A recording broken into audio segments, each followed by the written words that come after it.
श्रावण मास के शुक्ल पक्ष की पुत्रदा एकादशी का महात्म्य। युधिष्ठिर ने पूछा, मधुसूदन, श्रावण के शुक्ल पक्ष में किस नाम की एकादशी होती है? कृपया मेरे सामने उसका वर्णन कीजिए। भगवान श्री कृष्ण बोले, राजन, प्राचीन काल की बात है। द्वापर युग के प्रारंभ का समय था।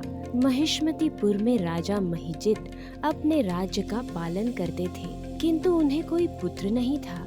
इसलिए वो राज्य उन्हें सुखदायक नहीं प्रतीत होता था। अपनी अवस्था अधिक देख राजा को बड़ी चिंता हुई। उन्होंने प्रजा वर्ग में बैठकर इस प्रकार कहा, प्रजाजनों, इस जन्म में मुझसे कोई पातक नहीं हुआ है। मैंने अपने खजाने में अन्याय से कमाया हुआ धन नहीं जमा किया है। ब्राह्मणों और देवताओं का धन भी मैंने कभी नहीं लिया है। पुत्रवत प्रजा का पालन किया है। धर्म से पृथ्वी पर अधिकार जमाया है।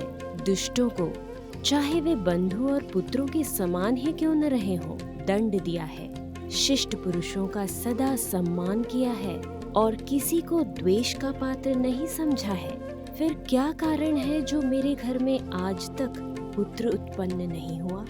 आप लोग इसका विचार करें। राजा के ये वचन सुनकर प्रजा और पुरोहितों के साथ ब्राह्मणों ने उनके हित का विचार करके गहन वन में प्रवेश किया। राजा का कल्याण चाहने वाले वे सभी लोग इधर उधर घूमकर ऋषि सेवित आश्रमों की तलाश करने लगे। इतने में उन्हें मुनि श्रेष्ठ लोमश जी के दर्शन हुए। लोमश जी धर्म के तत्वज्ञ, संपूर्ण शास्त्रों के विशिष्ट विद्वान, दीर्घायु और महात्मा हैं। उनका शरीर लोम से भरा हुआ है। वे ब्रह्मा जी के समान तेजस्वी हैं। एक एक कल्प बीतने पर उनके शरीर का एक एक लोम विशीर्ण होता है, टूटकर गिरता है। इसीलिए उनका नाम लोमश हुआ है। वे महामुनि तीनों कालों की बातें जानते हैं। उन्हें देखकर सब लोगों को बड़ा हर्ष हुआ। लोगों को अपने निकट आया देख लोमश जी ने पूछा, तुम सब लोग किस लिए यहाँ आए हो? अपने आगमन का कारण बताओ। तुम लोगों के लिए जो हितकर कार्य होगा उसे मैं अवश्य करूँगा। प्रजाजनों ने कहा, ब्राह्मण, इस समय महिजित नाम वाले जो राजा हैं, उन्हें कोई पुत्र नहीं है।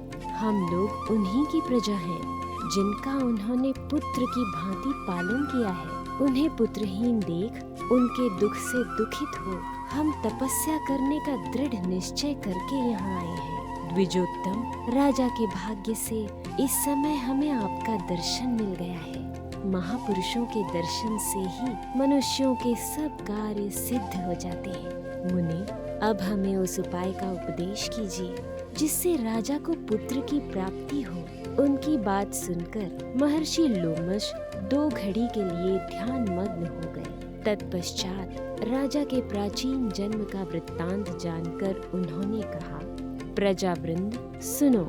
राजा महिजित पूर्व जन्म में मनुष्यों को चूसने वाला धनहीन वैश्य था। वो वैश्य गांव-गांव घूमकर व्यापार किया करता था। एक दिन ज्येष्ठ के शुक्ल पक्ष में दशमी तिथि को, जब दोपहर का सूर्य तप रहा था, वो किसी गांव की सीमा में एक जलाशय पर पहुंचा। पानी से भरी हुई बावली देखकर वैश्य ने वहां जल पीने का विचार किया।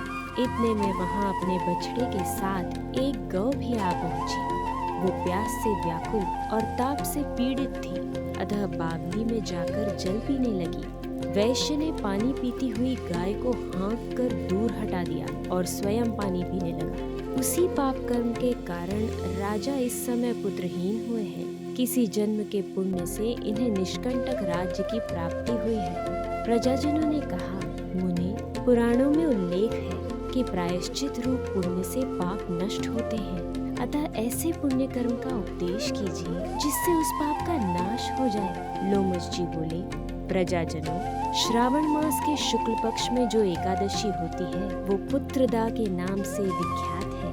वो मनोवांछित फल प्रदान करने वाली है। तुम लोग उसी का व्रत करो। ये सुनकर प्रजाजनों ने मुनि को नमस्कार किया और नगर में आकर विधि पूर्वक पुत्रदा एकादशी के व्रत का अनुष्ठान किया। उन्होंने विधि पूर्वक जागरण भी किया और उसका निर्मल पुण्य राजा को अर्पण कर दिया। तत्पश्चात रानी ने गर्भ धारण किया और प्रसव का समय आने पर बलवान पुत्र को जन्म दिया। इसका महात्म्य सुनकर मनुष्य पापों से मुक्त हो जाता है तथा इहलोक में सुख पाकर परलोक में स्वर्गीय गति को प्राप्त होता है।